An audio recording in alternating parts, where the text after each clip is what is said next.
Assalamualaikum warahmatullahi wabarakatuh. Kotak saya kan. Waalaikumsalam warahmatullahi wabarakatuh. Mohon maaf ya Mas mengganggu waktunya. Kami dari angkatan 24, yaitu kelasnya 12 IF05 yang beranggotakan saya sendiri, General Adli, dan teman-teman saya. Silakan perkenalkan diri sendiri. Saya Ilbi Hakim Ramadhani. Saya Faik Jagadita Ardiana.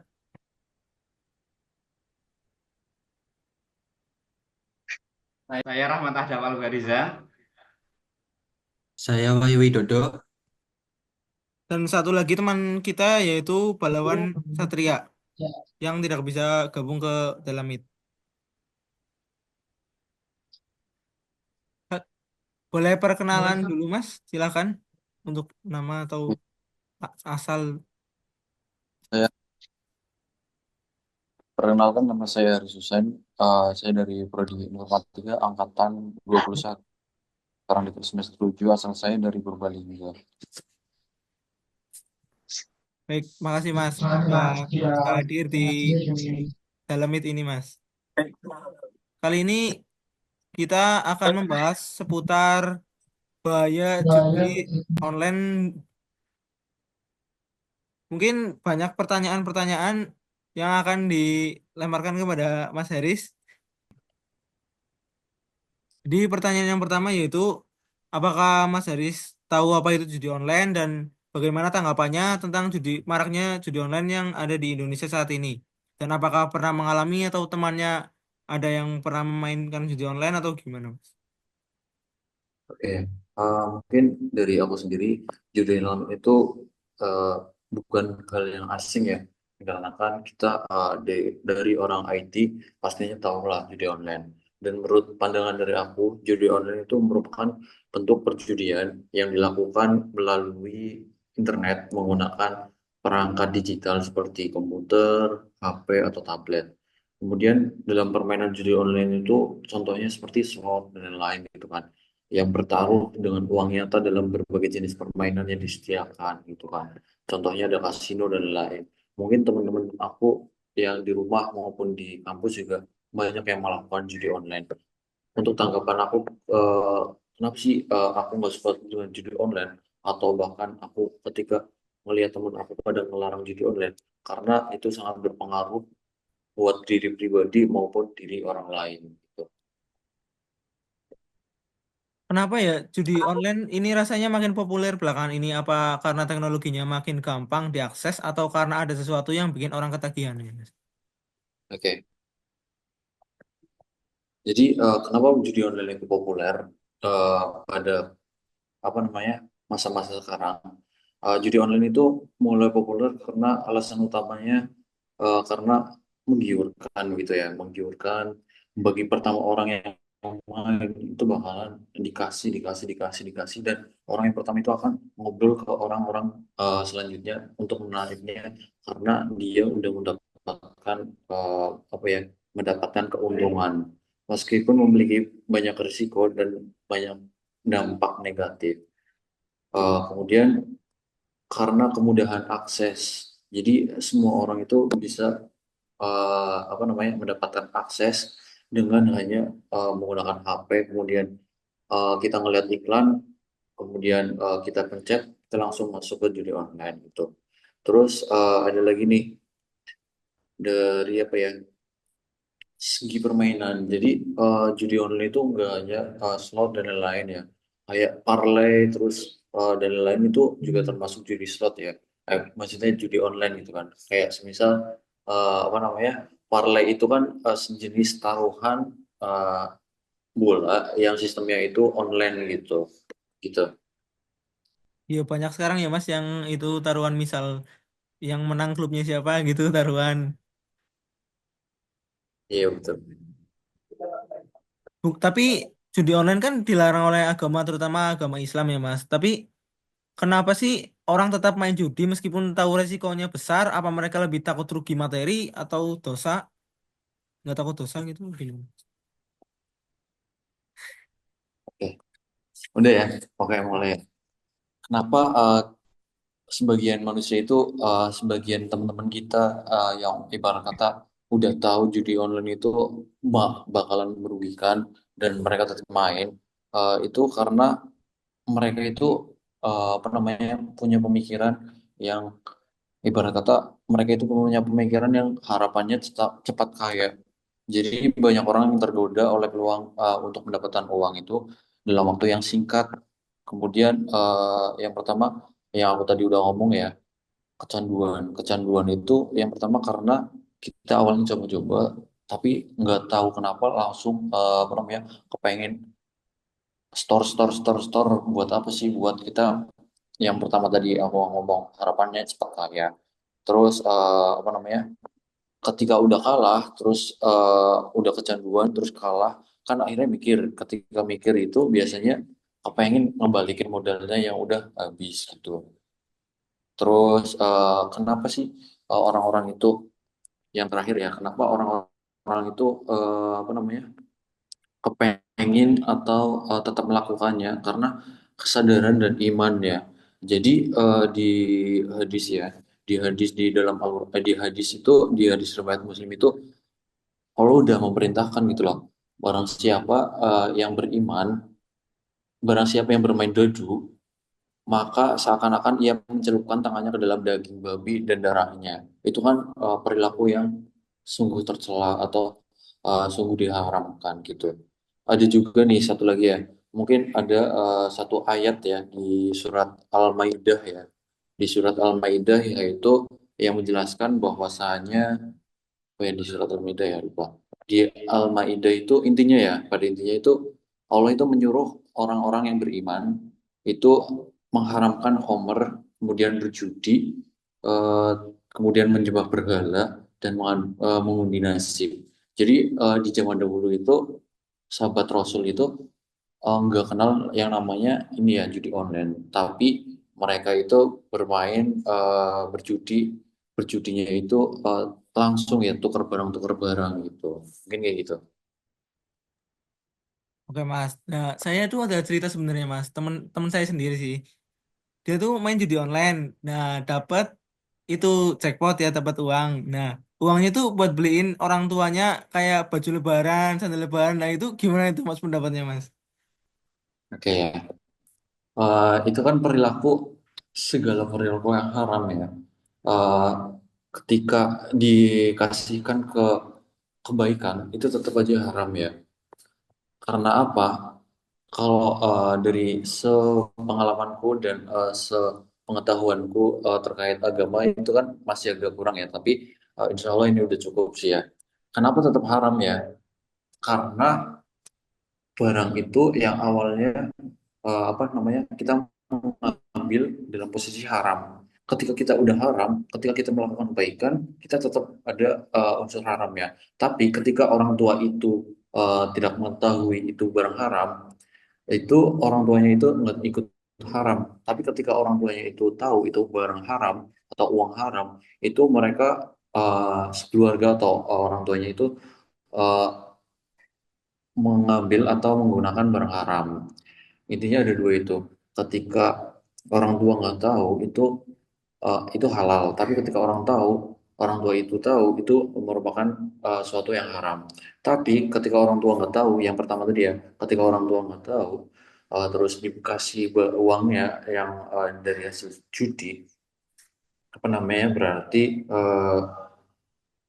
itu nggak haram, tapi apa ya menjadi drag berkah kayak Hmm. eh, ketika buat kebaikan tetap bakalan sia-sia gitu.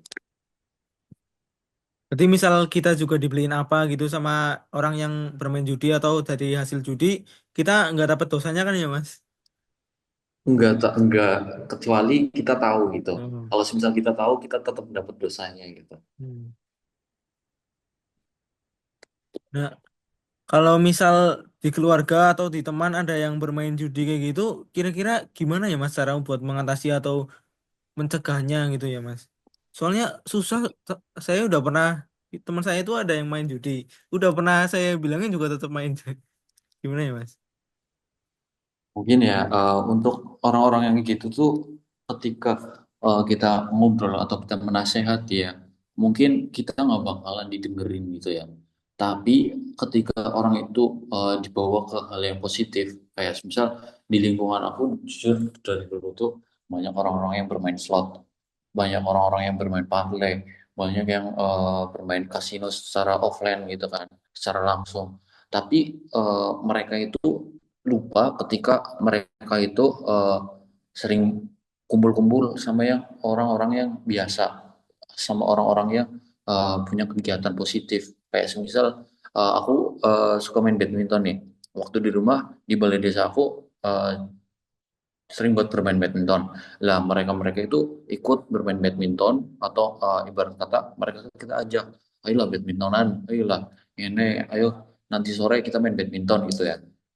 Nah, mereka waktu itu mereka lupa akan hal badminton, akan hal judi online-nya itu atau judinya itu kan. Mereka lupa, tapi malamnya itu tetap main judi online.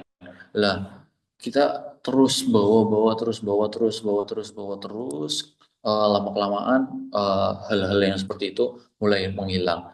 Tapi kembali lagi ke mindset orang tersebut gitu. Kita tetap walaupun kita udah mengajak ke hal yang positif, yaitu kita kayak semisal tadi yang aku udah ngomongin, kita tetap menasehatin.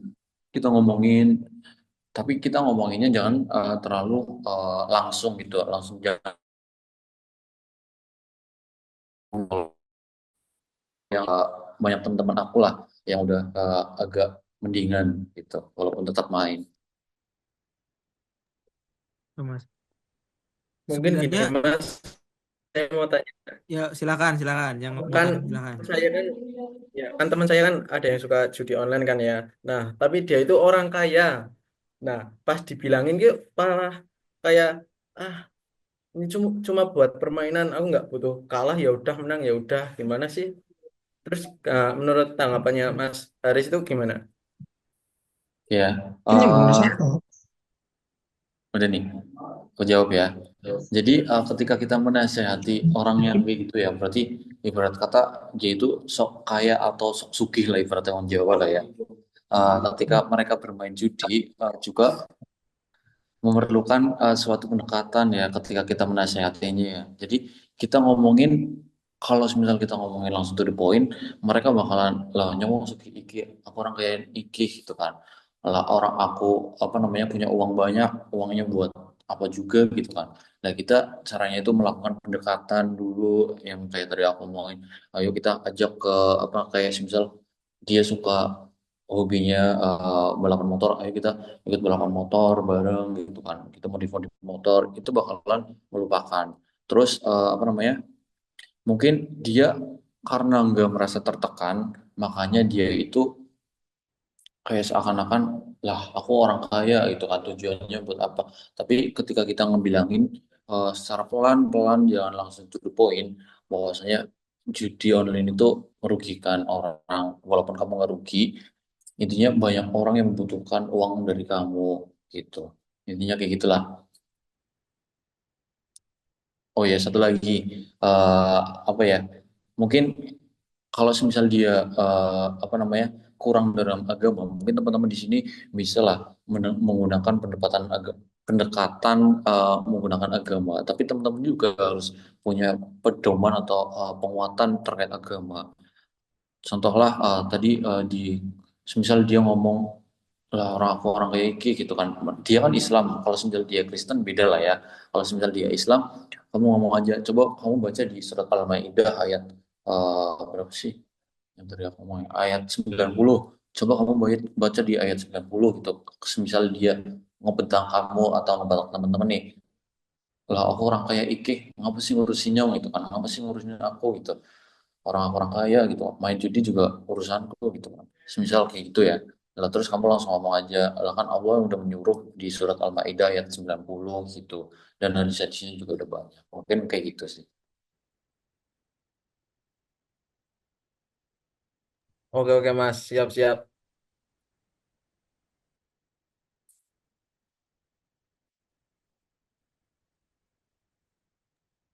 Ada lagi nggak nih? Terus ini Mas, kalau investasi itu kayak investasi investasi kayak saham gitu lah. Itu termasuk judi apa enggak sih, Mas? Oke, investasi yang menurut kalian tahu gimana investasi? Contohnya aja dah. Kayak kripto mungkin. Kripto kan banyak juga. Jadi kita nggak bisa ngomongin haram apa enggaknya ya. Ya banyak sih kalau misal investasinya jelas gitu ya. Ya aku juga investasi gitu kan. Eh, investasi ke orang gitu kan. Intinya investasi yang apa namanya? Investasi saham itu banyak banget lah ya. Dalam Islam itu investasi itu bisa diperbolehkan atau tidak itu tergantung jenis sahamnya. Jadi dari teman-teman itu pinter-pinter memilih saham yang di perusahaan gitu kan. Ketika perusahaan itu jelas ya, contohnya saham itu eh, dari perusahaan yang menjalankan kegiatan bisnis ya, yang sesuai dengan syariat Islam. Jadi seperti bergerak di dalam bidang makanan, kesehatan, teknologi atau energi ya atau energi atau apa gitulah yang berkaitan tentang itu dan apa namanya hindari dari saham itu kan biasanya ada yang riba, ada yang enggak gitu kan. Lah itu yang menyebabkan haramnya itu karena ada riba. Terus apa namanya tidak adanya perjanjian secara nyata itu juga merupakan apa namanya saham yang dilarang gitu. Terus saham itu bisa dikatakan halal kalau semisal saham itu memproduksi barang-barang yang halal. Kalau semisal memproduksi juga saham itu memberikan hasil sahamnya sebagian itu buat orang-orang yang membutuhkan. Kalau semisal kita tanam saham di perusahaan ini, ternyata perusahaan ini mau ngasih sebagian sahamnya ke Israel atau yang lain atau ke apa namanya orang-orang yang mabuk dan lain-lain itu kita juga ikut ke dalam saham yang diharamkan gitu.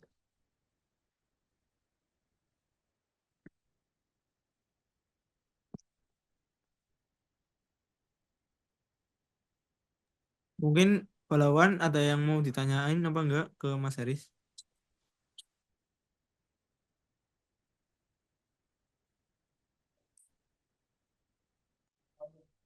eh Mungkin menurut pendapat Mas Haris saja nih, dari pihak pemerintah udah ngelakuin upaya yang oke belum ya Mas buat ngatasi judi ini? Paling itu Oke aja ya. sih. Sebelumnya kan tadi pertanyaannya itu apa namanya dari pihak udah ngelaksanain apa namanya? Aturan, aturan ya kayak gitu. Oke. Upaya, Eh, upaya, upaya Intinya buat upaya nyegah gitu itu. lah ya. Jadi aku waktu itu magang di dinas komunikasi di Kominfo lah ya intinya singkatannya Kominfo gitu ya. Aku waktu itu di Kominfo, aku juga kenal dekat sama kepala Kominfonya, yaitu bapak itulah intinya. Lah dari pemerintah itu sebenarnya udah melaksanain banyak usaha ya. Jadi kayak semisal mereka dari dinas Kominfo itu udah ngelaksanain pemblokiran situs yang terdapat judi online dan lain. Terus mereka juga udah apa? Udah ngincer apa sih ngincer bahasa Indonesia ya? Mencari lah, mencari orang-orang yang menyebarkan judi online lewat iklan-iklan. Contohnya aja kemarin di Purwokerto yang di apa namanya Kombas itu termasuk langkah pemerintah ya, yang dimana pemerintah itu mencoba mencari siapa sih pelakunya. Tetapi walaupun pemerintah seperti itu udah melaksanain, udah meminimalisir dan lain, tapi dari pemerintah itu masih kurang dalam memanage orang-orang dalamnya mereka gitu. Orang-orang dalamnya mereka itu masih orang-orang dalaman itu maksudnya kabinet-kabinetnya itu masih ada yang itulah yang bermain di dalamnya gitu. Sehingga judi online itu susah dihapus. Mungkin kalau misal dari pemerintah semoga di kabinet presiden kita yang sekarang ini apa namanya kabinetnya itu bener ya. Jadi kayak DPR nggak ada yang ikut serta dalam permainan judi online. Bahkan mereka itu jangan sampai, semoga mereka itu nggak apa ya, nggak ikut menyebarluaskan judi online gitulah, gitu Iya, iya. intinya kayak gitu. Oke, oke.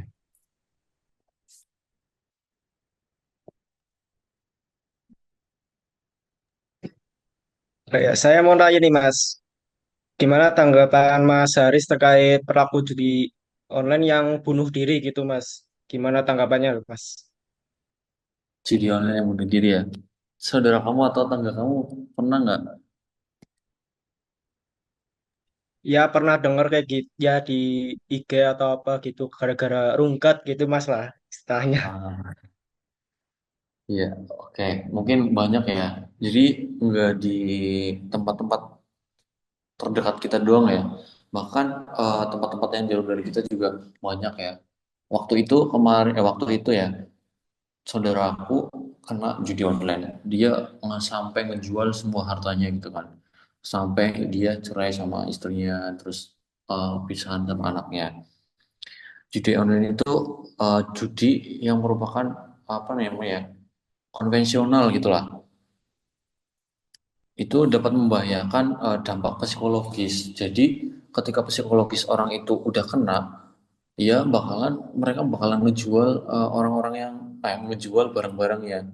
Karena dampak dari apa namanya, judi online itu bakalan kecanduan dan dapat meningkatkan resiko depresi, stres gitu ya. Dan bahkan bisa sampai bunuh diri itu. Faktornya itu ya kayak gitu. Intinya psikologinya bakalan kena gitu.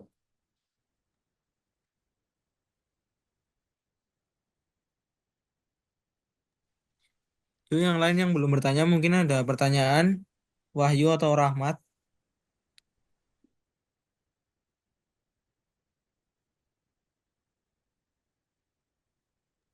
Waktunya tinggal 5 menit lagi, mungkin ada yang mau bertanya.